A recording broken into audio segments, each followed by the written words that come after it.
Alors, au niveau des couleurs, ben, on va faire des recherches couleurs.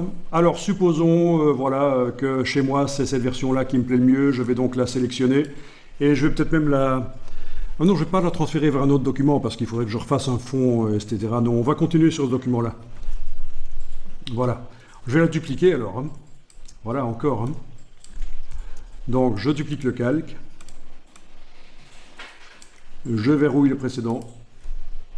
Dans le calque, est-ce que tout est accessible? Oui, tout est accessible, c'est pas verrouillé. Donc, je vais déplacer la totalité ici. Voilà. J'agrandis avec l'outil plan de travail. Voilà. Alors, au niveau des couleurs, bien sûr, on va aller choisir des couleurs. Dans la palette nuancier, c'est ce qu'il y a de mieux. Menu fenêtre, nuancier. Parce que tout à l'heure, on a été choisir, quand on a mis la couleur sur le fond, on a été choisir la couleur à la manière Photoshop, en double-cliquant sur la case ici dans la palette des outils. Mais ce n'est pas ce qu'il y a de mieux du tout dans Illustrator. Il vaut mieux utiliser le nuancier, qui donne plus de possibilités au niveau créatif. Alors le nuancier, vous l'avez fait apparaître, vous prenez sa petite case en bas à droite, vous agrandissez.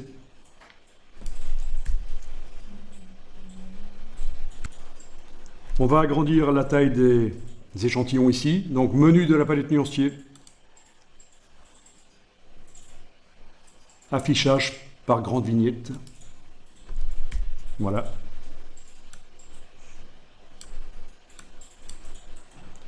Donc vous avez la possibilité, même sans avoir la forme sélectionnée au préalable, de prendre une couleur et de la déplacer sur la forme. Et ça n'a pas marché. Pourquoi ? Je réessaye. Ça ne fonctionne pas. Il faut que je vois pourquoi. Parce que c'est un groupe, en fait. C'est un groupe et... Ah, mais à l'intérieur, ok. En fait, ça a marché. Quand j'ai déplacé la couleur sur mon graphisme, et si vous ouvrez dans la palette des calques, comme ça, vous voyez qu'il a réellement pris la bonne couleur. Mais ça, c'est un problème habituel dans Illustrator. Donc, comment faire? Il y a deux solutions. Le problème, c'est que le groupe a une couleur noire et l'objet à l'intérieur du groupe a pris la couleur rose que je voulais. Mais la couleur noire du groupe se met par-dessus le rose, il reste noir donc. Donc, il y a deux solutions dans ce cas-là. En sélectionnant le groupe ici, je dis que le groupe n'a pas de couleur. Voilà. Et on dirait que ça a fonctionné.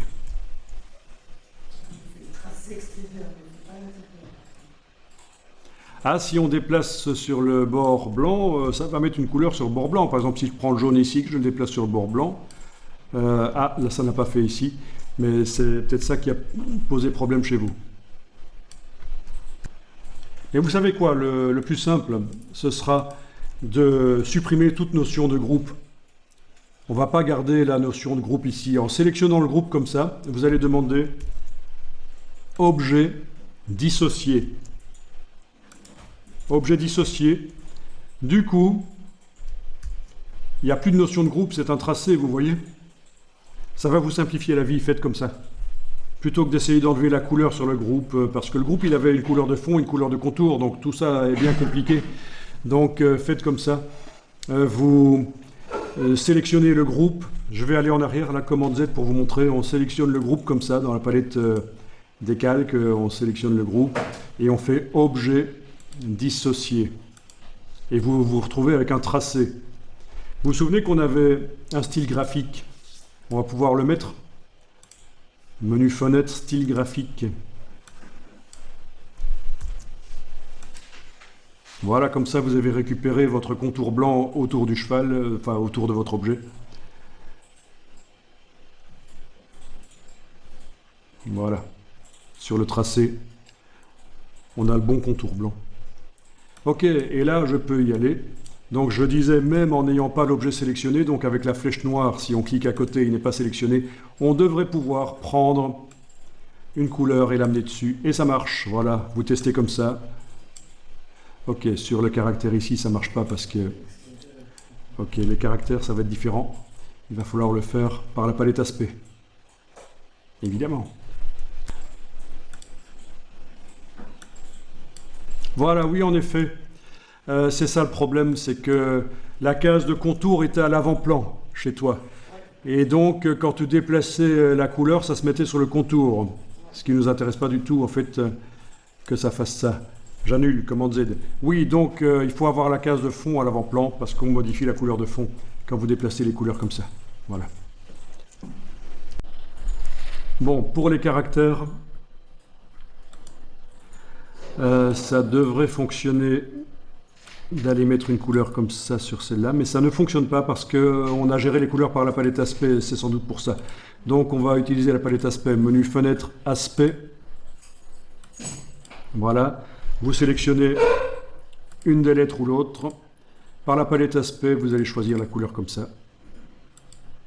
Et ça marche. Ok. Où chaque couleur dans la palette aspect. Donc, je remonte pour l'autre caractère ici. Dans la palette aspect, ici, on a accès au nuancier et on choisit. Voilà. Bon. Il me plaît pas mal le logo, mais je vais faire une petite modification rapide. Je vais verrouiller le caractère ici, le caractère là. Avec la flèche blanche, je vais aller englober ici la jambe, les points là, et les bouger comme ça, voilà. Oui, je préfère comme ça. Ça c'est avant, ça c'est après. Vous voyez, je fais commande Z, commande majuscule Z. Donc j'ai juste été verrouiller les caractères dans la palette. Avec la flèche blanche qui sert à manipuler une partie des points, j'étais englobé et j'étais bougé. C'est quelque chose qu'on avait fait tout à l'heure. Voilà.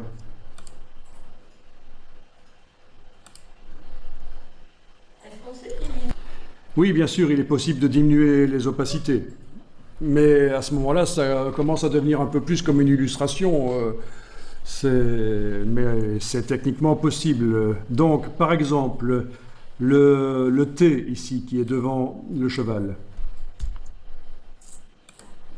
Je vais le verrouiller, le sélectionner. Voilà, je le sélectionne. Les autres, je les ai verrouillés. Le cheval et l'autre lettre. Mais je sélectionne le T. Ensuite, je vais dans menu fenêtre. Transparence.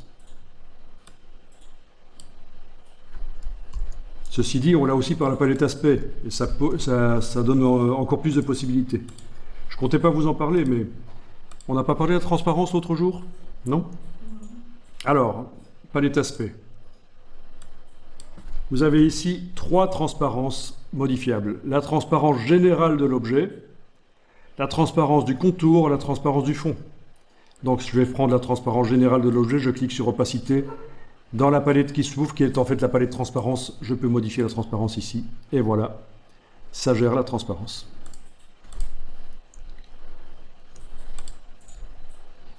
Je ne conseille pas de faire ça parce que ça diminue la lisibilité ici. Mais pourquoi pas? Le cheval, je vais le sélectionner et tester ça.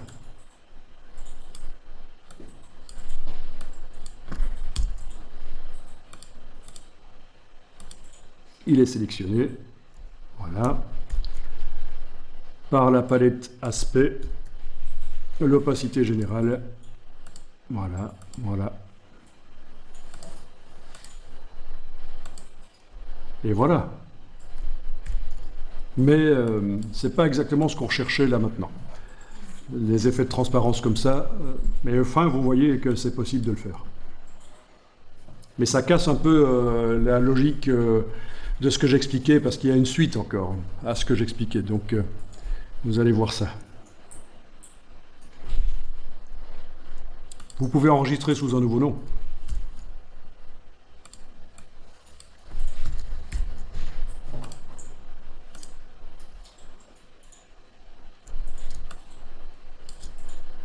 Ok, je vais remettre la transparence à 100% ici.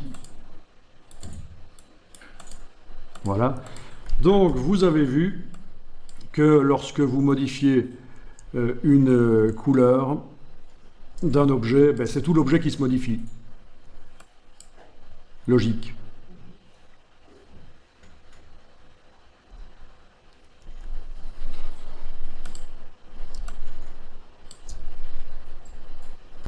Alors, je vous montre ceci, vous allez tester après. Je vais redémarrer du calque précédent où l'objet n'était pas en couleur. Comment est-ce qu'on voit que les autres? Donc, si vous voulez savoir à quel calque correspond telle ou telle chose que vous voyez sur le plan de travail, pour répondre à ta question, je les déverrouillerai tous en glissant comme ça sur les verrous. Puis, avec la flèche noire, j'irai cliquer sur un des objets et la palette des calques m'indique à quel objet ça correspond. À quel calque ça correspond, je veux dire sur quel calque l'objet se trouve. Bien, là je vais reverrouiller. Alors je vous montre la suite, regardez. Et pour ça je vais peut-être redémarrer de celui-là parce qu'il y a pas mal de formes distinctes en fait dans ce dessin. Grâce au contour, j'ai la forme du cheval avec sa patte, sa jambe avant ici, j'ai la jambe ici, j'ai la lettre, j'ai encore une jambe à l'arrière ici, une partie de la queue ici. Vous voyez, c'est graphique. Donc, je vais peut-être redémarrer celui-là. Justement, c'est intéressant de sélectionner comme ça et de voir quel est le calque. C'est celui-là. Ok, les autres, je vais les verrouiller. Alt, clic à cet endroit-là, vous voyez ce que ça a fait? Tous les autres se sont verrouillés. Ça, c'est pratique. Quand vous commencez à avoir des dizaines de calques, Alt-clic, ça verrouille les autres. Donc, je ne travaille plus que sur celui-là. OK. C'est celui-là que je vais dupliquer. Donc, regardez, ne le faites pas. Vous allez voir après le principe, là où je veux en venir. Je duplique le calque. Voilà, ça va devenir mon calque de travail actuel. Et je vais agrandir le plan de travail avec l'outil plan de travail. Avec la flèche noire, je vais englober les formes et déplacer. Voilà. Donc je travaille là. Eh bien, je vais faire ceci, qui est vraiment une astuce incroyable dans Illustrator pour faire du graphisme facilement. Quand vous avez des choses complexes pour arriver à gérer ça, faire du graphisme. Je sélectionne tout, je demande objet pixelisé. Voilà, on me propose CMJN 300 dpi, arrière-plan blanc. Je ne coche surtout pas des options que je ne connais pas là-dedans. Et qu'est-ce que j'obtiens? Eh bien, si j'affiche le calque de fond ici, j'obtiens une image. D'ailleurs, si je zoome, ce sont des pixels, ça se voit. Et l'intérêt, c'est que je vais pouvoir faire ceci. La vectoriser. Menu fenêtre, vectorisation d'image. Je coche la case aperçu. Ce sont des vecteurs, si je zoome maintenant, il n'y a pas de problème, c'est des vecteurs, c'est plus des pixels. Je vais cocher l'option ignorer le blanc.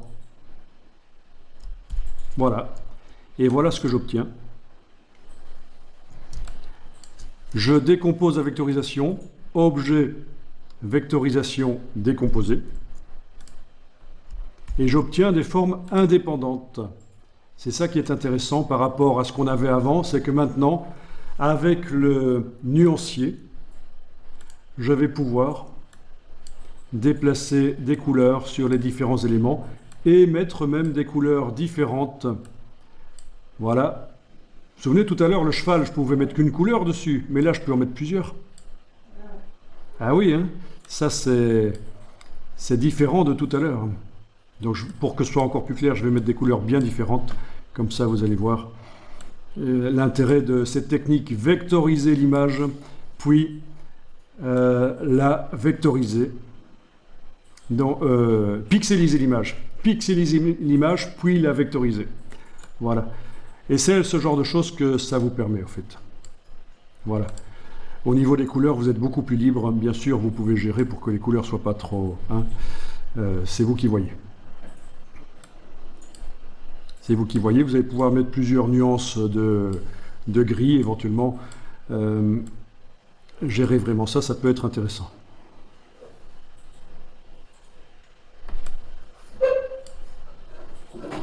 Ok. Donc je vais vous remontrer comment ça marche, parce que c'est vrai que c'est pas si évident. Je vais verrouiller ce calque-là, redémarrer de celui-là. C'était bien celui-là. Pour savoir si c'est bien celui-là, je vais enlever l'œil en face. Attendez, c'est celui-là qui m'intéresse en fait. C'est ce cheval-là qui m'intéresse. C'est le 6. Non. C'est le 4. Vous voyez? Ah, bonne astuce, hein, l'œil pour repérer aussi. Hein. C'est le 4. Ok, je le déverrouille. Je le duplique. Je verrouille le 4. Je travaille sur le 8. Je peux le remonter là au-dessus, mais il n'y a aucune obligation. Voilà.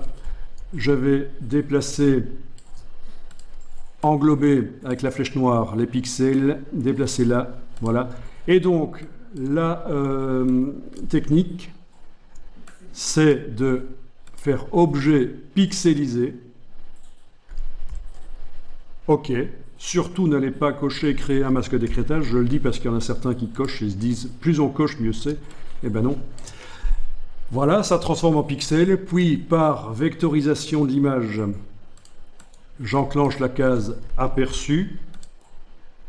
Je coche ignorer le blanc dans les options déployées, les options avancées déployées, ignorer le blanc. La vectorisation de l'image, c'est dans menu fenêtre, vectorisation de l'image. Et c'est après qu'on doit retourner dans le menu objet, vectorisation de l'image, pour décomposer, pour faire apparaître les vecteurs, pour pouvoir avoir des formes indépendantes les unes des autres. Là aussi, la forme du cheval, des lettres, tout ça pourrait être encore modifié. Ce sont des vecteurs. Il est possible de le faire. Hein. Là, si je prends la flèche blanche et que j'englobe la tête du cheval, voilà, je peux en faire une girafe. J'annule. Je peux prendre l'outil de rotation, on n'en a pas encore parlé, mais cet outil, si on clique, et puis qu'on va bouger plus loin, ça permet de tourner. Voilà. Enfin, tout est possible. C'est extrêmement souple, c'est du vecteur. Mais en fait, le fond, il n'est pas obligatoire, là, puisque, voilà, il n'y a plus de raison d'utiliser le fond. Voilà, vous déplacez.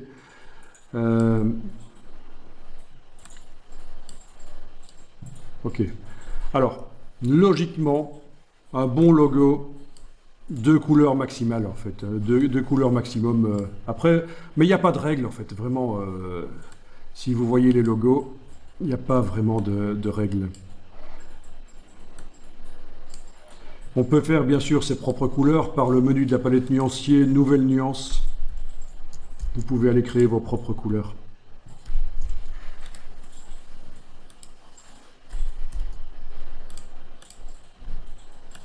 Qui s'ajoute au nuancier. Et vous les déplacez sur l'objet et c'est bon.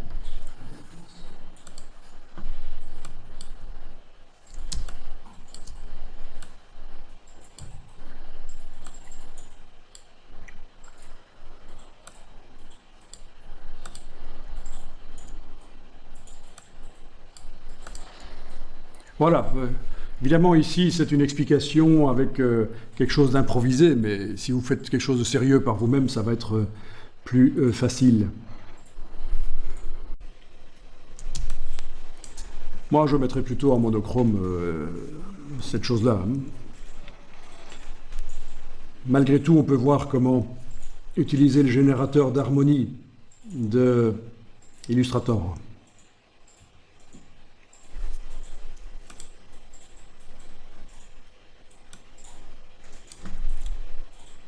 Vous avez un calque avec l'objet en couleur. Oui. Bien. Avec différentes couleurs. Parfait.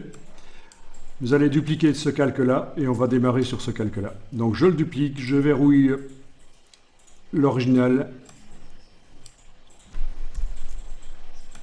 Je déplace avec la flèche noire les formes. Ah, il y a des choses verrouillées là à l'intérieur. Je dois d'abord déverrouiller, englober avec la flèche noire, déplacer. Voilà.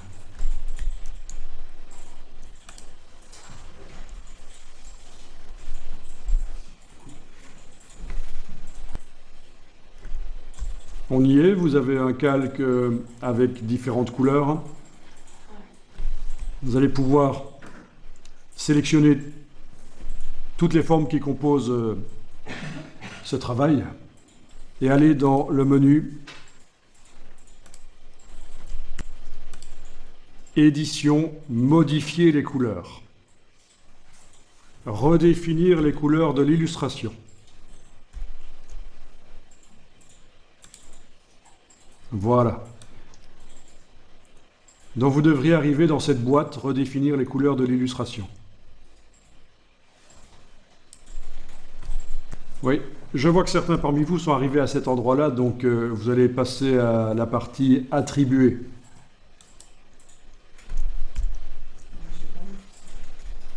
D'accord, le problème c'est que vous n'étiez pas dans les options avancées. Vous avez dû cliquer sur options avancées pour avoir la boîte ici, attribuer.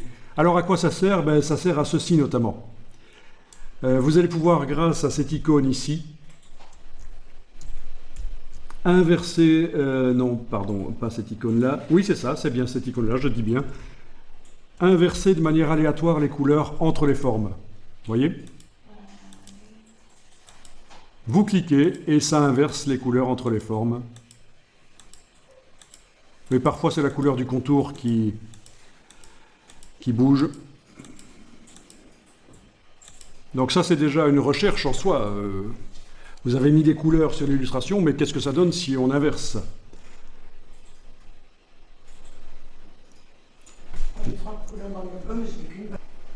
Autre icône, celle-ci qui va modifier l'intensité lumineuse et la saturation de manière aléatoire.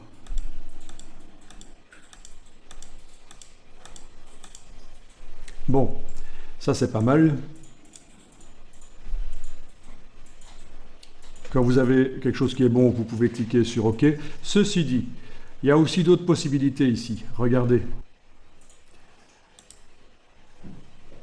Vous avez différentes harmonies basées sur une des couleurs. Si je veux que ce soit une autre couleur, je vais la sélectionner ici, puis aller cliquer sur elle ici. Voilà, elle devient la couleur qui génère l'harmonie. Vous voyez? Cette couleur-là, par exemple. Si je veux que ce soit celle-là, je clique sur elle, puis là, elle devient la couleur qui génère l'harmonie. Voilà. Donc le principe, c'est que quand vous avez, vous choisissez une des harmonies qui vous plaît, voilà, par exemple celle-là, vous allez cliquer sur l'icône de groupe ici. Donc vous avez l'harmonie qui apparaît dans la liste ici. Et puis, avec les boutons qu'on a utilisés tout à l'heure pour inverser les couleurs, etc., vous allez pouvoir faire des tests qui utilisent ces couleurs de l'harmonie. Donc, je répète. Premièrement, vous choisissez la couleur qui génère l'harmonie, par exemple celle-là. Vous cliquez là. Du coup, dans la liste, vous avez plein d'harmonies basées sur cette couleur que vous avez choisie. Vous choisissez l'harmonie qui vous plaît le mieux, par exemple, tiens, ça c'est bien. Là voilà. Vous l'ajoutez dans la liste en cliquant sur le groupe.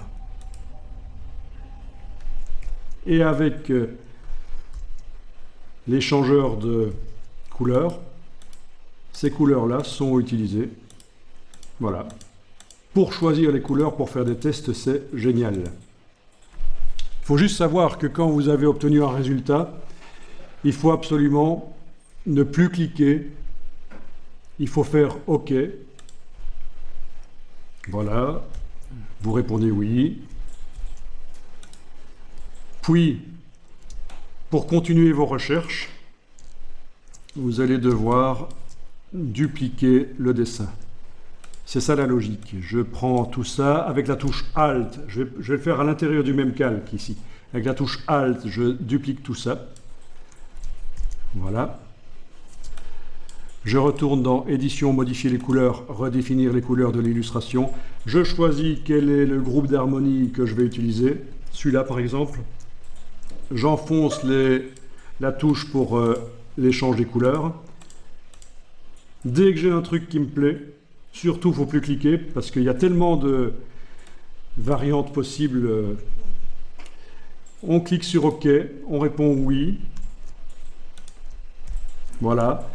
Et on continue le boulot en dupliquant tout ça avec la flèche noire et la touche Alt, donc sur le même calque. C'est aussi une solution. Je redémarre. Édition, modifier les couleurs, redéfinir les couleurs de l'illustration. Quelle est la couleur sur laquelle je veux démarrer? C'est celle-là. Je clique, puis là. Voilà, c'est bien la première. Toutes les harmonies sont basées sur cette couleur-là. Je vais aller chercher celle qui m'intéresse. Donc ce sont des règles d'harmonie connues. Ça vient de l'histoire de l'art en fait. Voilà, je dis celle-là, tiens, ça m'intéresse. OK. Elle est là, je viens de la sélectionner parmi toute la liste d'harmonies. Je clique sur le groupe. Avec l'outil là, je vais voir comment les couleurs arrivent de manière aléatoire. Et quand j'ai un truc qui me plaît, je ne bouge plus. Voilà. Je fais OK. Oui. Et voilà. Donc le principe, c'est ça. Vous êtes quand même paré pour faire pas mal de choses. Il y a juste qu'on n'a pas vu comment, au départ d'une photo, faire sa propre silhouette, et faire ses propres dessins, mais vous êtes paré. Vous avez toute la logique de création d'icônes, de logos, de pictogrammes. Oui, parce que ça peut servir aussi pour faire des icônes pour des sites web, hein, ce genre de choses. Voilà. On n'a pas eu le temps de voir qu'en transférant ça dans Photoshop, c'est encore plus puissant. On n'a pas vu plein de choses, mais voilà. C'est pas un logiciel facile. Ceux qui sont habitués à Canva, c'est sûr que Canva, c'est plus du glisser-déposer, c'est beaucoup plus facile. Mais est-ce qu'au niveau créatif, on n'est pas un peu limité? Donc c'est à vous de voir. Canva, c'est bien parce que ça vous permet rapidement de faire des choses. Mais c'est des choses fort stéréotypées. Ici, c'est ouvert au niveau de ce qu'on peut faire dans les logiciels Photoshop, Illustrator. C'est extrêmement ouvert au niveau des possibilités. C'est un plus, ça peut être un plus de connaître ça. Le problème, c'est que c'est payant. Voilà. Et que c'est un paiement récurrent, mensuel. Donc, il faut être dans une structure, dans une boîte qui permet d'avoir ces logiciels-là, qui vous les met à votre disposition. Voilà. Je ne peux que dire ça. Par rapport à votre métier de community manager, c'est ça. C'est que, est-ce que ça vaut l'investissement ou pas? À vous de voir. Alors, la fois passée, et vous verrez ça dans la vidéo enregistrée, j'ai donné un lien vers une vidéo dans laquelle j'explique dans Photoshop comment faire des variables au bas en reliant Photoshop à un fichier Excel. Très, très pratique pour faire des bannières personnalisées automatiquement. Vous voulez faire 50 bannières personnalisées et chaque fois c'est le nom d'une personne différente avec un animal différent qui apparaît ou quoi. Enfin, le système des variables. Donc vous verrez le lien et ça peut être intéressant pour vous. Évidemment, c'est facultatif, c'est non obligatoire. C'est comme je disais, c'est vous qui voyez si ça vous intéresse de voir ça. Ce que je peux vous montrer également ici, c'est la chaîne YouTube sur laquelle j'ai mis des choses que j'ai expliquées aux community managers des années précédentes. Là aussi, aucune obligation de regarder, mais vous voyez qu'elle est là. Ceci dit, on est en 2021 et le nombre de tutos et de choses à votre disposition sur le web est incroyable maintenant. C'est fou, c'est par milliers de vidéos, millions de vidéos, et donc l'essentiel c'est aussi de se former par soi-même, quoi. Voilà. Notamment à des outils spéciaux pour les community managers, notamment Hootsuite, IFTTT, j'en ai parlé la fois passée.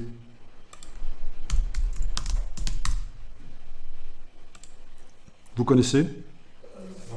Personne ne connaît? Suite, Voilà, donc ça c'est les outils pour Community Manager, pour poster automatiquement sur plein de réseaux. IFTTT aussi, très connu et qui va plus loin que l'automatisation pour des sites web.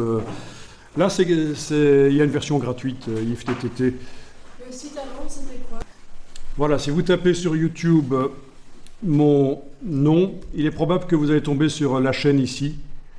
Et sur cette chaîne-là, si vous allez sur l'accueil, vous allez voir PRG 2019-2020 et 2020-2021 PRG, introduction à Photoshop, Illustrator, InDesign sur Mac.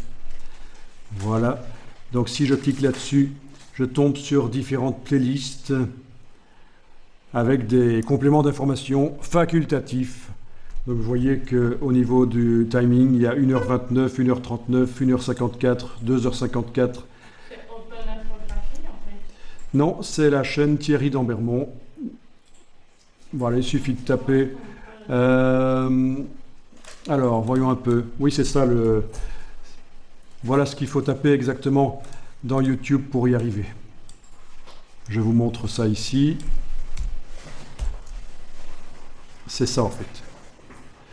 youtube.com/c/Thierry Dambermont consultant-e-learning. Voilà. Et donc, voilà exactement ce qui a été expliqué les années précédentes au Community Manager. C'est ce qui est accessible ici sur l'accueil. Et vous aurez des informations supplémentaires parce qu'on ne sait pas tout voir.